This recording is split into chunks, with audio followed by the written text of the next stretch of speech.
Hey, welcome back. I'm Greg Herlean, my son Carson Herlean. Excited to be here with you in today's podcast, and excited to talk about a subject that we get asked often. I feel like from at all ages, people are asking me this question. We're going to talk about some specific, a specific topic actually, in particular about how to protect your money when doing deals. We talk a lot about growing money, the importance of unlocking your money and having access to your money, and not putting it in the banks, right? Or not just giving it to a financial advisor. So that's all great, right? So now that you have your money or creating money or unlocking your money, in fact, I think he's representing very well, making money great again. I can't not say something about the hat. It's a great hat. Now we've just talked about, we've talked a lot about in our podcast how to create money and save money and use it to your benefit, not to somebody else's. But the next step that I see is now when people have got access to their money, they make some poor decisions sometimes. And I'll tell you, I've made poor decisions too. But now that you've, let's say, created this nest egg, or you've rolled over your IRA, or you've got money in your insurance policy and you cash it out, and you're like, okay, now I'm excited. I'm just going to go all in on this investment. What's next? So the question and the thing that we're talking about today is, what kind of questions should you be asking?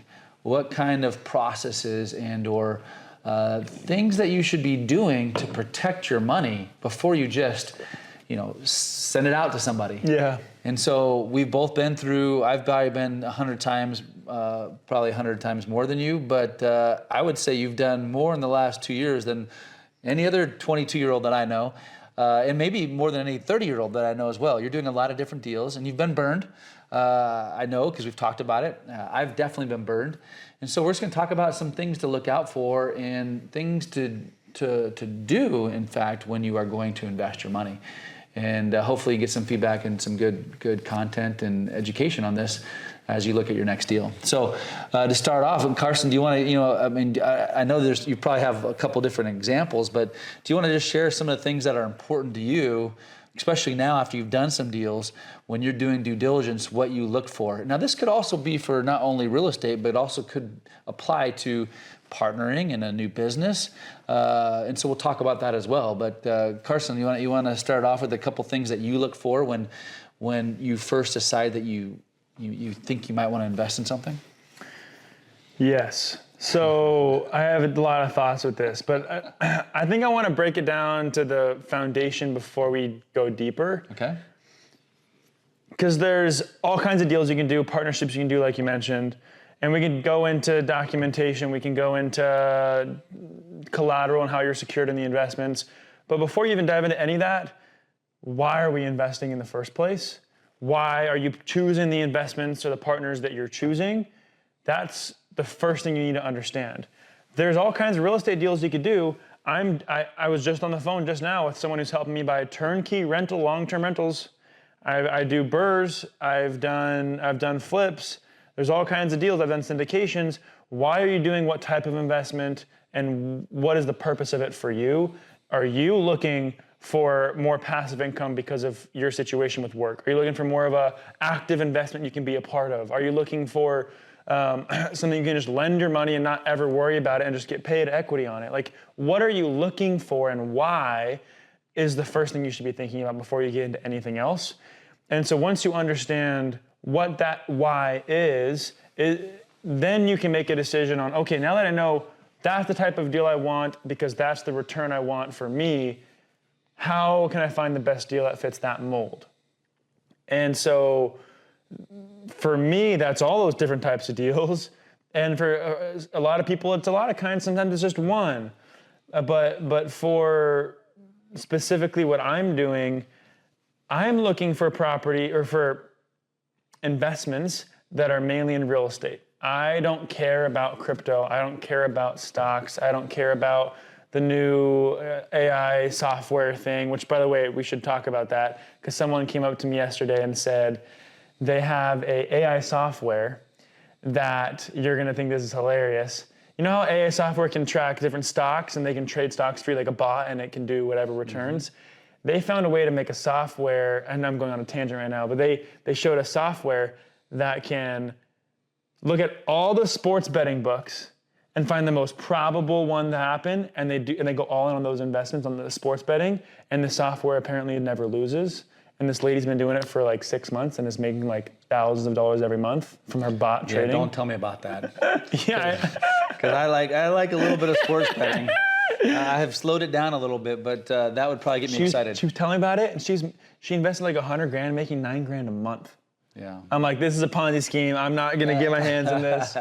But I was like, that's crazy. Like, people are doing that. So anyway, cool investment, but that's not for me right now. I don't want to take much risk. I want to be buying real assets and very simple deals while I build up a foundation for myself. But I also am young, so I'm trying to get some aggressive deals. So I'm working a lot of different angles. But that's for me. And so everybody's gonna do it differently. And so that's why I want to start today with like, what is your why in investing? Why are you going to pick the investments you do? What are you trying to get out of it? So that's always the first thing. Yeah, and that's a great mature way to start as well. I've seen so many people fail at this because they think they're excited about investing in, fix and flips or wholesaling or Bitcoin, whatever it is that they're really excited about. And then all of a sudden on social media they see this guy who's flipping widgets, whatever it is, doing something different. And it's like, oh my gosh, you can make, like sports betting. Oh my gosh, squirrel.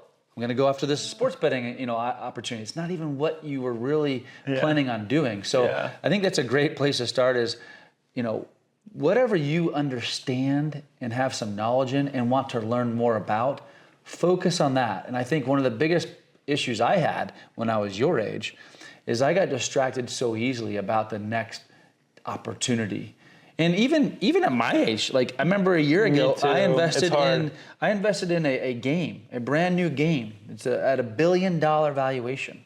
And I'm not going to talk about it too much today, but I still am a sucker for different small opportunities, and I get excited about it. Yeah. And that's not bad. That's what you should be doing. But then you decipher out of all the options what makes sense for you and your goals. And so on this, can I close this fundamental part that you started with? Yeah. Try to be disciplined. Try to look at it and be like, hey, look, of my $100 or 100,000 or my $1 million, whatever your number is, I'm going to focus, 70, 80% on this aspect because it's more secure, it's more understandable, it's more consistent. And then if you have the little bit of the itch like Carson and I have, and probably you have too, just allocate 10 or 20% to this sports gambling, whatever, or to the fix and flips, forklifts, or whatever the case is. But stay in your lane. And the more that you stay in the lane, the more successful you'll be in that space altogether. So I think it's a great place to start. So that's great. So diving into then, that's the fundamentals. How have we gone against those fundamentals and had pitfalls in our investments? I know you've had experiences like that too. And I've had not a ton, but a few deals where it's like, shoot, that's not going to make the money we were hoping. That didn't get the appraisal that we wanted. How do we go about this? How do we tell the investor what happened? Like those conversations happen. And I know you've had smaller problems and really big problems you've dealt with. Is there any story you wanted to talk about today? I could. This could be a 4-hour podcast if you wanted to. But I would say the first answer to this question that you asked me is, don't invest with your emotions. Invest based upon what you know and based upon data and based upon experience, and follow your gut. And this is hard to do. Emotion, it's easy to get caught up, especially when your neighbor or your friend or your whatever is like, hey, so-and-so is making whatever, you should check it out. And all of a sudden you have this like, you're envious, like, oh man, he's making 10% a month? Oh, I should do that. So invest based upon your education and facts and experience. And then the last thing I'll say about this is because people invest in emotion, they should spend more time actually understanding who they're investing with. And who you invest with is probably one of the most important things. Because if you're going based upon a pro forma or based upon some numbers that someone shared with you, rather than somebody who's proven Someone maybe you've already done a deal with. You've seen them do 10 deals already. And you're like, oh, I don't know if I want to work with that person because I only make 10% on the deal. Yeah. But with this guy, I can make 20%. Well, this guy is brand new. He's not proven. If you lose 50% of your money or 20% of your money, it is way harder to get caught back up. And so I really believe vetting the person or company you work with is one of the most important things you can do. Do you look at, like if you were to invest in a syndication, for example, would you want to look at the entire company financials? Some people are super stickler. Some are like, yeah, I trust you guys. Well, exactly. And most people just say, I trust you based upon a referral or based upon a pretty marketing piece or a website, or worse, based upon social media.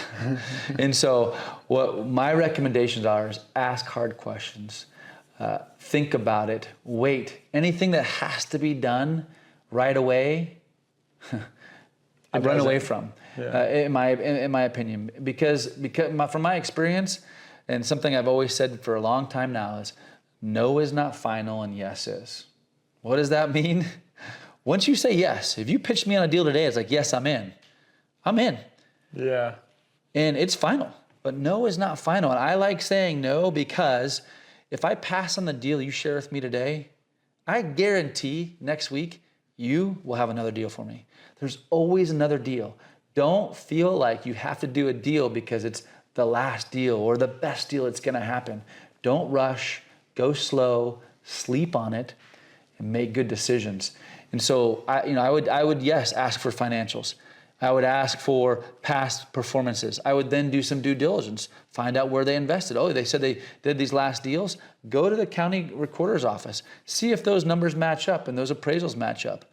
Maybe talk to some investors that have worked there. Do your due diligence on these individuals and these companies.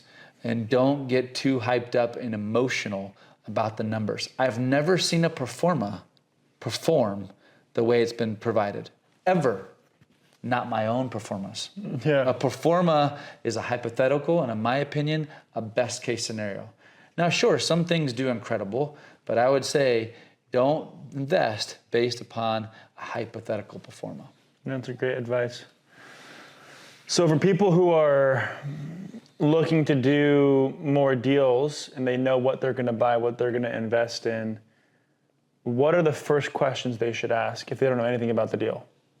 So for me, there's a handful of things, and I wouldn't say necessarily in this particular order, but I want to know who I'm investing with, like we just talked about, their experience, how many they've done in this area. I don't care how experienced they are in Nevada, and then all of a sudden they're doing a deal in North Dakota.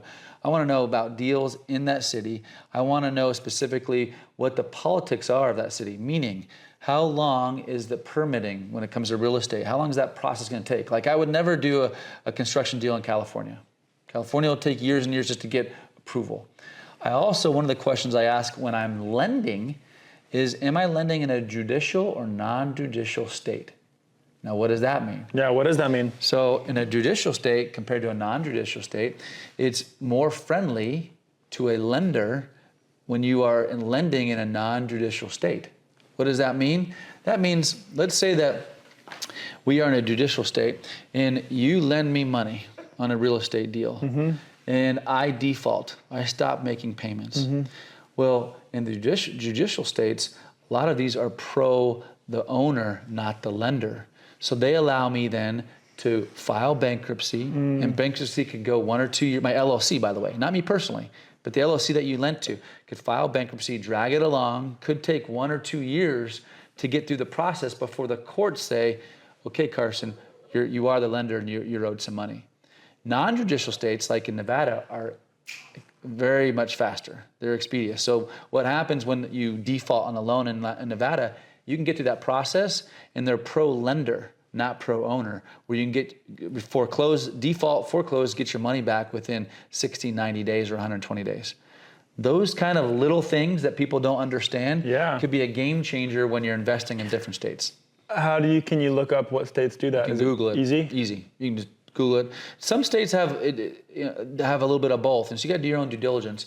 If they have a little bit of both, find an attorney. That's the other thing I would say as far as experience goes is once you decide to invest a large part of your money, work with an attorney. Find someone in that city, hopefully in the city that you live in, but if not, in that city to get counsel. They also can look up and do some due diligence on who you're investing with. They'll find out if they've had lawsuits, if they've had some problems before. Find an attorney, even though it might sound taxing, it's going to cost you $500 or $1,000. I'm telling you, that $1,000 could save you hundreds of thousands of dollars just by doing a little bit of due diligence. Yeah. I know a lot of investors that have worked with me, they want to do that same process. They want all of it. They want first position or second position. They want the promissory note. They want personal guarantee. They want to be on the insurance. They want everything, which makes sense. I think it's sometimes a little frustrating as the owner of the deals because it's a lot of work to go through just to raise a little bit of money. So what would you say about that being on the ownership side, raising money for it?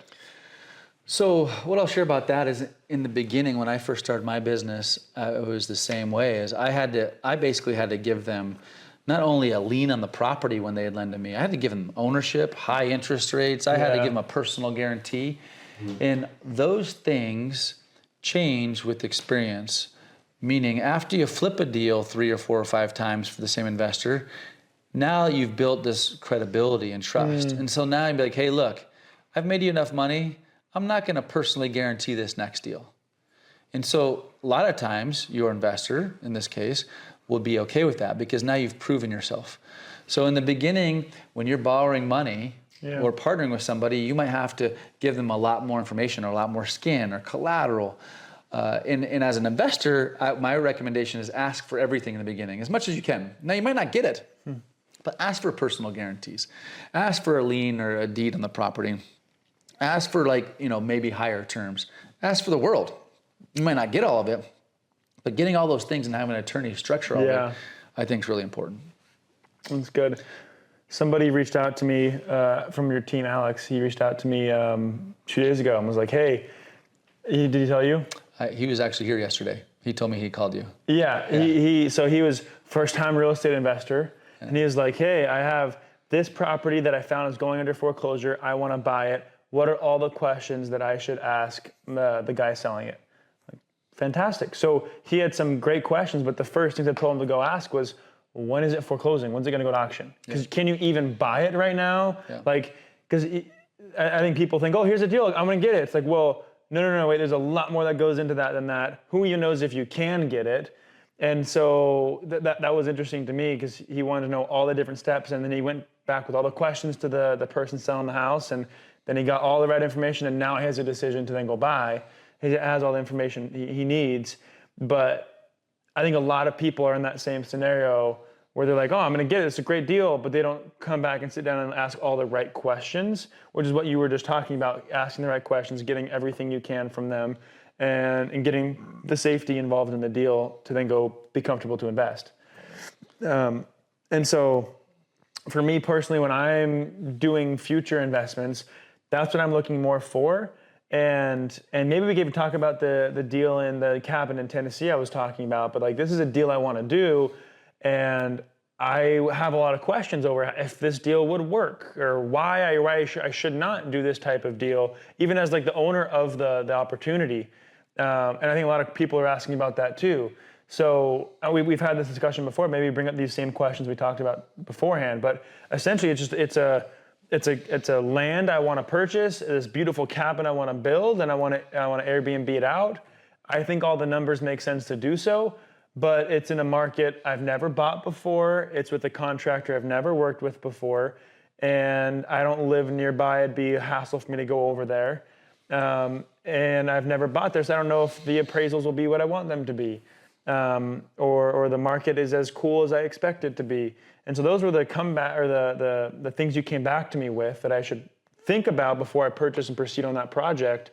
And so those are also the type of questions you should be asking. If you're not an investor or that kind of situation, but you're just trying to pick a deal to do, I mean, that was some great advice, you gave me of whether I should do this deal or not based on all those suggestions. It's like, well, does it really make sense? What if something does go wrong? Can I still make money off it? Does it still work? I mean, there's a lot that goes into that. So for you and the future deals you're doing, if you're going to purchase a property, do you feel like you have a system down now where you know the people you're going to work with, you have the opportunities around you, and you just are easy to work on them, or are you still having to take time and think about every deal you do specifically? I still have to take time. I think when I get lazy or sloppy, or I just think that, oh, it's the same recipe, same city, that's when I make mistakes. And so the advice I gave you and that I give others is part of your checklist, especially if you're the owner, you want to buy the asset like you're talking about. A lot of people will go and they'll do they're not emotional. They're more fixated upon the numbers, which is great. But they don't go out and look at the property. Now this, believe it or not, is one of the biggest issues I see people have, is they've done all their appraisals, they've gone online, they've had a realtor go out and look at it, or even a contractor, but you personally going out in an area and doing the due diligence, knocking on doors and or seeing in the neighborhood, or just going out and looking at like product that's for sale on Airbnb, that alone is most likely going to be the experience and or details you need to know if you should do it or not. Just being out there. If you spend 2 days out there, which sounds like a lot, because it is, it will help you decide if that's a good decision or not. So, walking the dirt. And then I would say the one other thing that's really critical, this is kind of after you've walked the dirt and after you've done the deal, is at least every quarter going back out there and or, especially if the lender or a minority partner, getting updates every single quarter.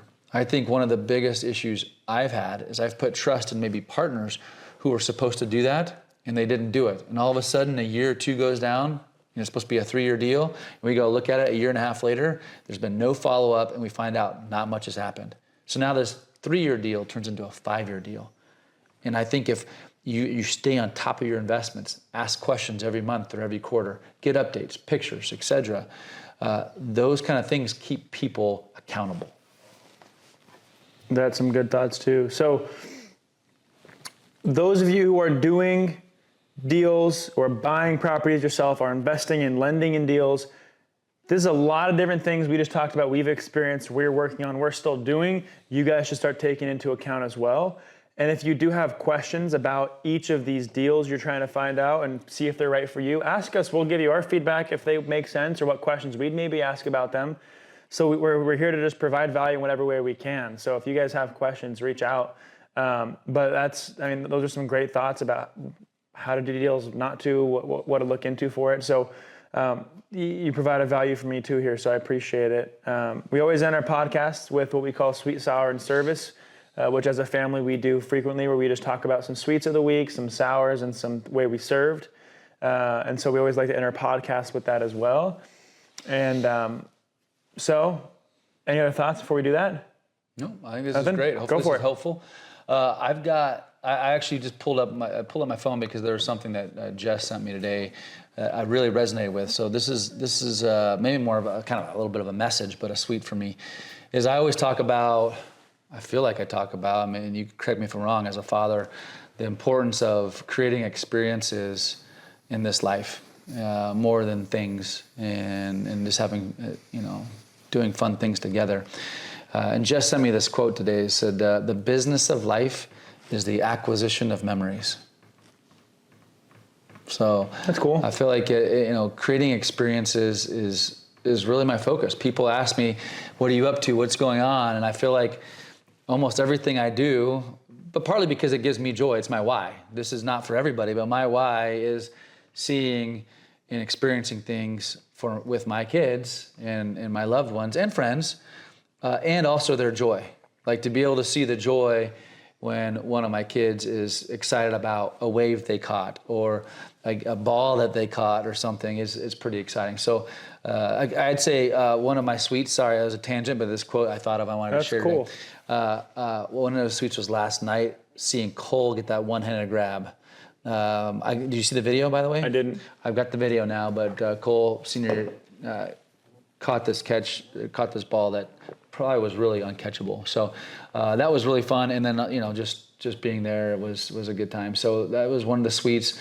A sour is, I don't see the kids most of the week this week. So that's a sour for me a little bit.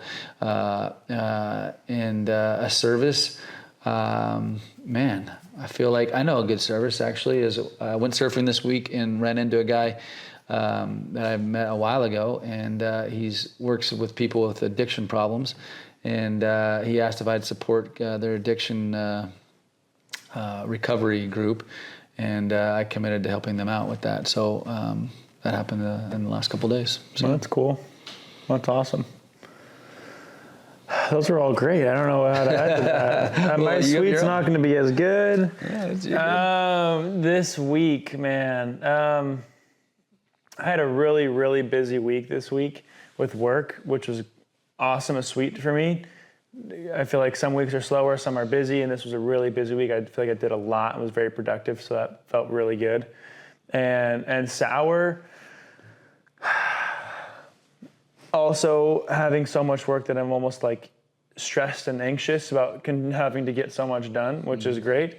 But it's also helped me realize I need to hire help to help me with all this stuff. So that's like a new thing I'm working on, which is going to be fun.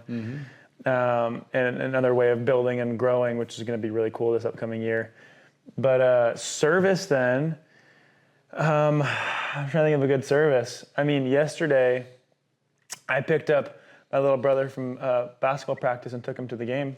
that's good service. Yeah. That's a good service. Yeah, we'll count that. So anyway, that's a little bit about our weeks, how we're doing, and what we want to share today. So I hope that was valuable, and we're excited to see you guys next. Thanks.